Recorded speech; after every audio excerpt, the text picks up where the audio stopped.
As an independent researcher, I followed one of the cardinal rules of investigative journalism. If a story doesn't make sense, follow the money.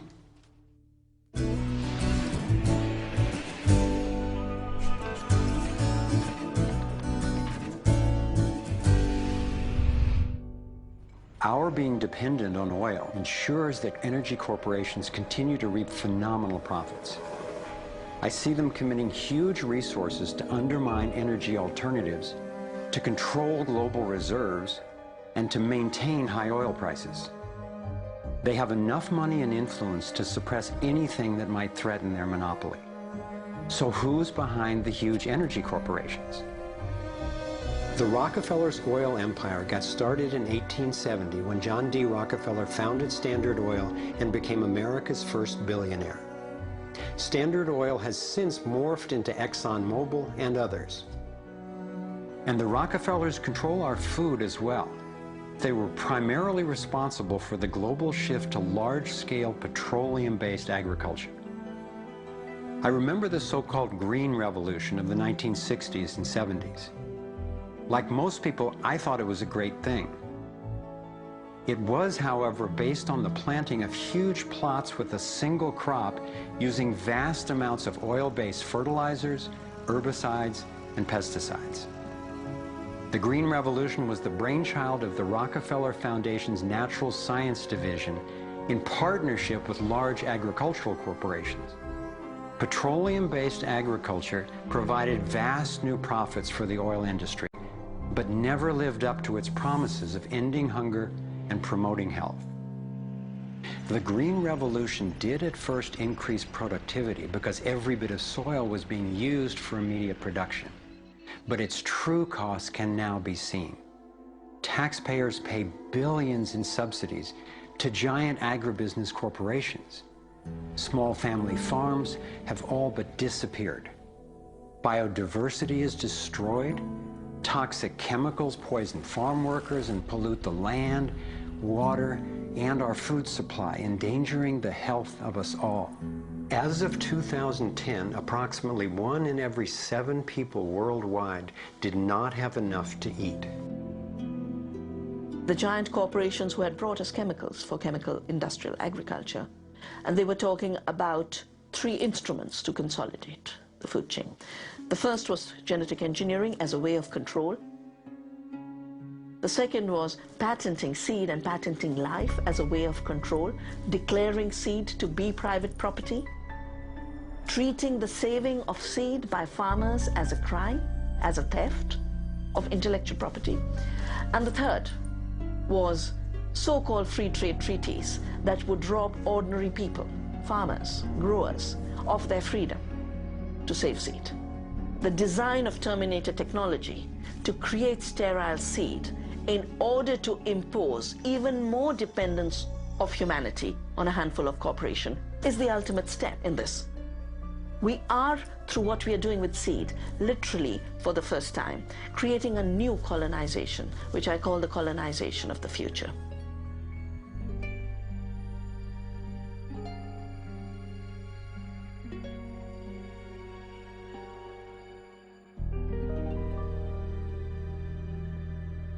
So in 2 crucial areas, energy and food, the same elite banking families and their corporations have taken control, and the consequences have been devastating. For me, it was overwhelming at first to discover such a monopoly of influence, but I knew it was important. Like learning you have a tough but treatable disease. It helps to understand what's causing it and how it operates if the goal is to cure it. So I continued my investigation. If oil and food are controlled by the big banking families, where else does their influence show up? As I followed the money, I began to see this same pattern of control in just about every area of our lives.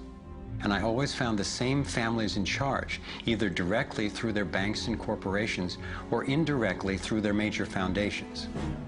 Again, it was the Rockefellers who created the National Education Association with help from the Carnegie Foundation and later from the Ford Foundation.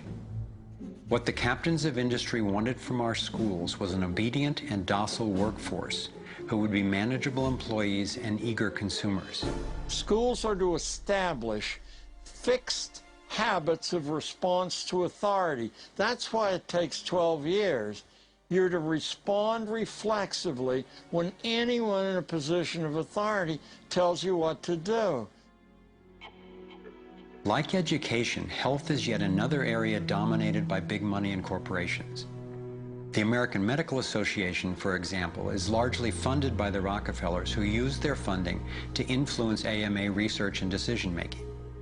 The average MD in 4 years of medical school takes one course in nutrition, 2.5 hours in many cases, and the materials used, the curriculum materials, are supplied by the National Dairy Council and the National Livestock and Meat Board and other industries, including the Sugar Association, with products to sell that actually undermine our health in the first place.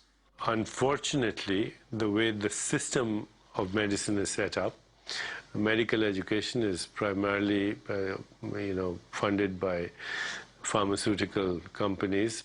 So there's a motive to make and sell as many drugs as possible.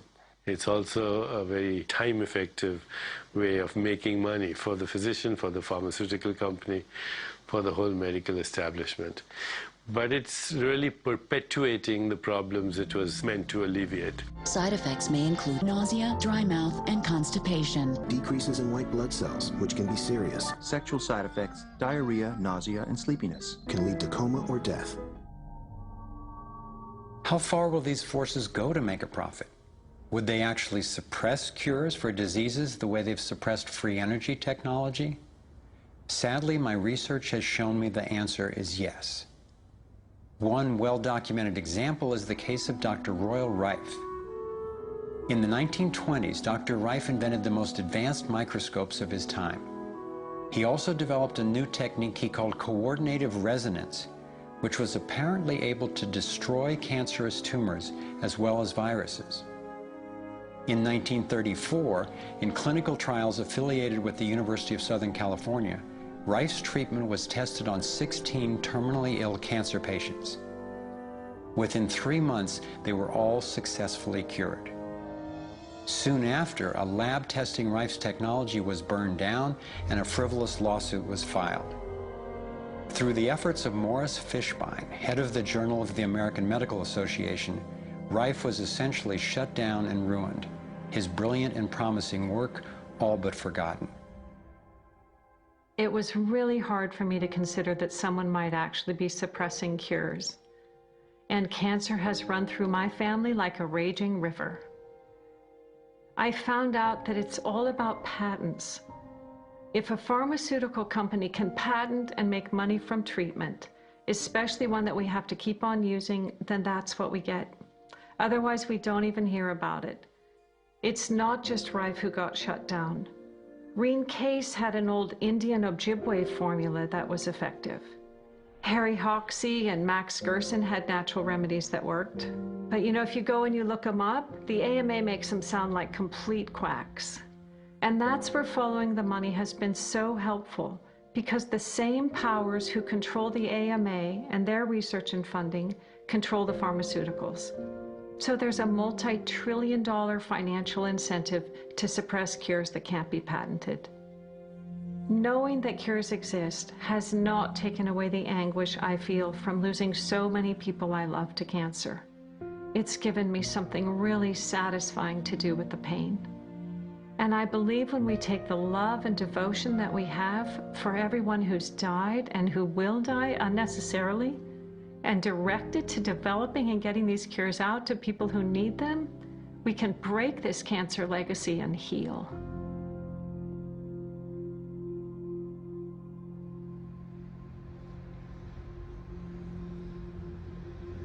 As difficult as it was for me, I have come to an inescapable and profoundly disturbing conclusion. I believe that an elite group of people and the corporations they run have gained control over not just our energy, food supply, education, and healthcare, but over virtually every aspect of our lives. And they do it by controlling the world of finance, not by creating more value, but by actually controlling the source of money. When I followed the money, I found that it took me up the levels of a pyramid. Here we are at the bottom level going about our daily lives. Above us is government, people who are given a monopoly on force and use it to tax and control us whether or not we agree. But who controls them? At the next level are the corporations. Many would say that it is now corporations and not nation states that rule the world. They call it a corporatocracy. To acquire the world's resources and control the markets, this corporatocracy must have access to cheap money. The big corporations get their loans at special rates from the big banks, which means that those who control the major banks, the moneyed elite, ultimately control the corporations. As I've followed the money, I've learned that almost everything I once believed about money is simply not true. It's interesting how few questions we actually ask about very everyday things, like when we go into a bank and we ask for a loan of, say, $50,000, £50,000, what actually happens? You see, most people live their lives based on a kind of vague image of what happens. What actually happens is you ask for £50,000, they type into your account £50,000. That's all they do. They don't mint any coins, they don't print any money, they don't move any precious metal anywhere. They just put £50,000 into your account on a computer screen. From that moment, you start paying interest on money that has never, does not, and will never exist. It turns out that banks actually have about 9 times as much money loaned out as they have on reserve in their vaults. This is possible because of what's referred to as fractional reserve lending. The way it works is that the Federal Reserve, or the central bank in any country, is legally allowed to determine the amount a bank must have on reserve. In the US, it's currently around 10%. So if you deposit $10,000 into the bank sets aside 10%, or $1,000, and then loans out the rest of your money. The way it works is, say another person comes into the bank and asks for a car loan of $9,000. At this moment, the bank loans out the $9,000 from your original deposit. It isn't there anymore. The borrower then pays the person selling the car, and they go deposit the money into another bank, which is part of the same central banking system. This $9,000 is treated as a new deposit, and the process continues. The money gets redeposited and reloaned until the initial deposit of $10,000 becomes $100,000. The banking system just created $90,000 by loaning out your money. Apparently it began with the goldsmiths in the 17th century when people were trading in gold. Gold was heavy to carry around, so people stored the actual metal in vaults and traded receipts instead.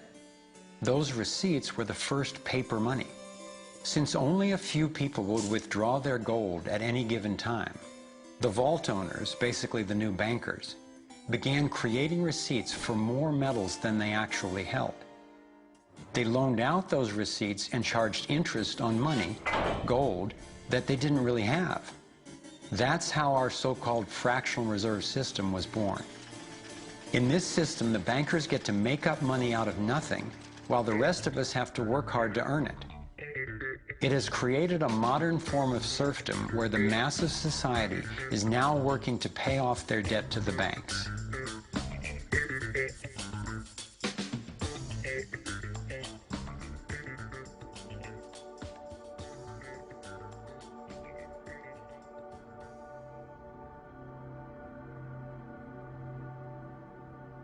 Under this fractional reserve scheme, we inevitably become debt slaves to a ruling class of financial elite, not because they are better or smarter than anyone else, but because they have rigged the system to benefit themselves at the expense of most people on the planet. Catherine Austin Fitts is an expert on this issue. She was an Assistant Secretary of Housing and Urban Development under President George Bush Sr., and then an advisor to the Clinton administration. Let's set up a game of Monopoly and you want to buy Park Place. What I can continually do is just print money, give myself more money, lower the value of your money by printing more. No matter how hardworking you are or how successful you are, I can always end up buying you for free. So how come if you or I make up money, it's called counterfeiting, but if the banks do it, it's increasing the money supply? How did the banks get this power? This is Jekyll Island, where in 1910, representatives from the Rockefellers, Rothschilds, Morgans, and other private bankers gathered secretly to draft the legislation that would create the Federal Reserve. Ed Griffin literally wrote the book on what happened at Jekyll Island. Central banks are banking cartels which have gone into partnership with the respective governments in the countries where they operate. And they've been given monopolistic power over the creation of the nation's money supply. That's what the politicians handed to them as a gift, you might say, for the partnership. Now, in return, what did the bankers do for the politicians? They promised to create money out of nothing, now that they've got this legal power to do it anytime the government needs it. And since 2008, we've witnessed the greatest fake money printing run in recorded history. This financial sleight of hand disguises the costs, hides who's to blame, and leaves us as debt slaves working to pay off the bill. I found it revealing that in the same year the Federal Reserve was founded, 1913, the Internal Revenue Service was also established. An income tax was then instigated so you and I would have to pay the politicians' debt plus interest to the bankers. The problem is we have a privately owned central bank system in the United States disguised as a government-owned system. Now, if you look in the telephone book here in the Washington, D.C. area, you look up for Federal Reserve in the blue government pages, it's not there.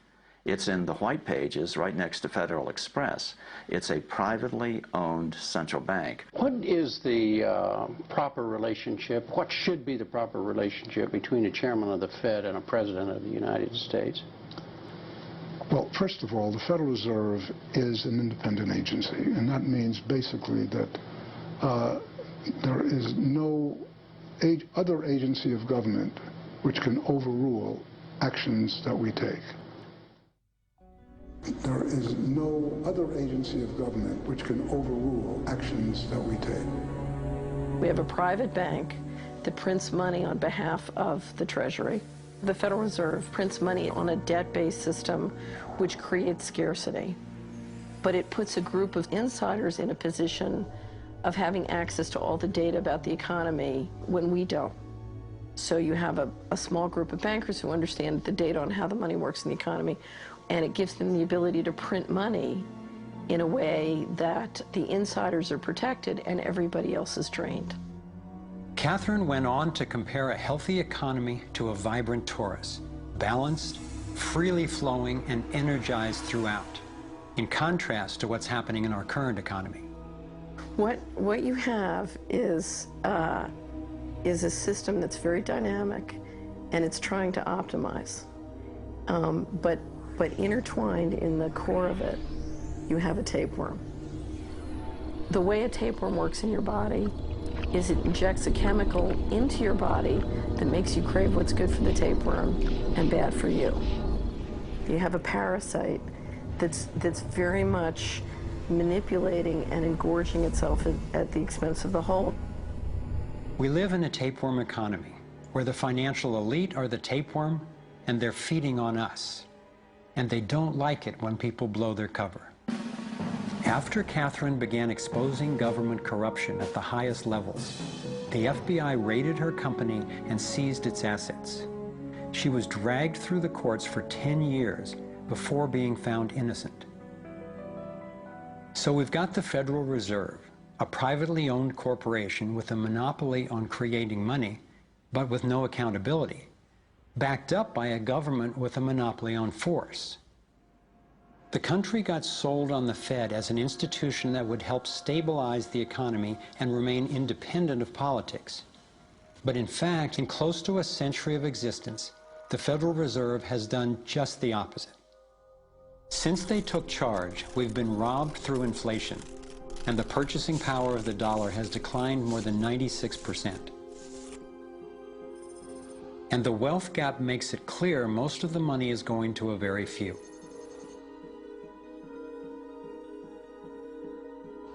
Only 16 years after the Federal Reserve was in power, America experienced the Great Depression. My research revealed that before the big crash in 1929, the elite bankers pulled their money out of the stock market. After the crash, they used that money to buy up cheap stocks and smaller failing banks for pennies on the dollar. Among the bankers who consolidated their wealth this way were the Rothschilds, Rockefellers, and Morgans. A similar scenario played out in the 2008 financial collapse, with the same bankers benefiting. In the years leading up to the collapse, the biggest banks, including Bank of America, Citigroup, and Chase, controlled by the Rothschilds, Rockefellers, and Morgans, were bundling and trading bad loans that they knew would eventually fail. It's like putting rotten oranges in a box and selling them as grade AAA. The bundlers of the debt knew it was only a matter of time before someone would open that box and see that the content was worthless, since they were the ones who packed the boxes in the first place. When the rotten oranges, what we hear about as unsound loans, derivatives, and credit default swaps, were finally discovered, everyone was impacted. People lost their homes, their jobs, their businesses, and their retirements. Meanwhile, the biggest banks who created the problem in the first place were the ones who got bailed out. Why's that? Why would the Federal Reserve give trillions to the banks, even though the majority of Americans were against bailing them out? And why not help those most in need rather than the perpetrators of the financial collapse? My research led me to believe that the same people who created the Federal Reserve, the Rothschilds, the Rockefellers, and the Morgans, still control it, and they use this scheme to bail themselves out at our expense. Many of the banks created are still the most powerful lobby on Capitol Hill, and they, frankly, own the place. I'm convinced that the near collapse of the economy in 2008 resulted from an orchestrated pump-and-dump scheme designed and executed by the big bankers to consolidate wealth and power. David Icke explains how he sees the Federal Reserve rigging the so-called business cycles. Stage one, it's like throwing a fishing line out. Stage one, you put lots of money, units of exchange, into circulation. You do this by pushing interest rates down, by making lots of loans. This is the part of the cycle we call a boom. Because there's lots of units of exchange in circulation, there's lots of money changing hands. That generates lots of economic activity. That generates jobs. And as more and more money is spent, there's more demand. So companies take out more loans of fresh air money to increase their production. People get confident in their everyday lives. Hey, you know, I work for this company, they've got lots of orders, it's really going great, my job's safe, I tell you what, we can have a bigger house. Then they start to change it. What they do is they pull the fishing line in. They push interest rates up. Now, fewer people, are taking out loans, and they make the criteria for having a loan from the bank stronger anyway. And also, now, as interest rates have gone up, a larger part of people's income is going to pay back the extra interest and not being circulated in buying things. Suddenly, there's nothing like as much money in circulation, and therefore, fewer things are being bought. Companies start to go down in terms of their profits. They start to shed jobs, and they start to go out of business. People lose their jobs, they can't pay the mortgage anymore of the big house they took out in the good times. Now what the banks are doing is starting to reel the fishing line in, because as they go bankrupt, companies and individuals, the banks get the real wealth, the property, the land, the resources that they had signed to them for lending merely figures on a screen. Now this economic cycle of fishing line out, fishing line back, lots of units in circulation, pull them in, has been going on for centuries. And what it's done, it's stolen and accumulated for centuries. And what it's done It's stolen and accumulated the real wealth of the world in the hands of the few.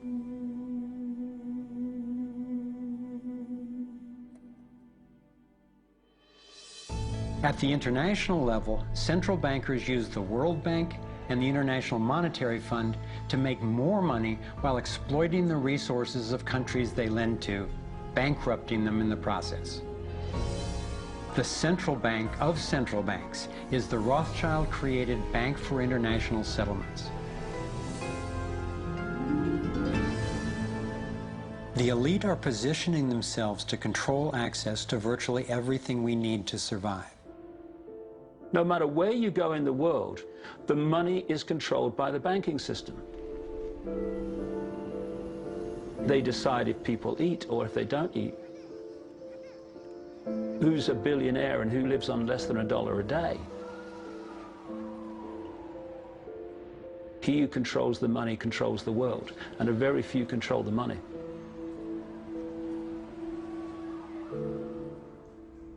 At this point, my view of the world had been turned upside down. I was struggling with the realization that the failure and suffering of so many is actually success and fulfillment for a few. The elite central bankers who fooled the world into letting them create money. They already have vast fortunes, so what is their end game? What is their ultimate agenda?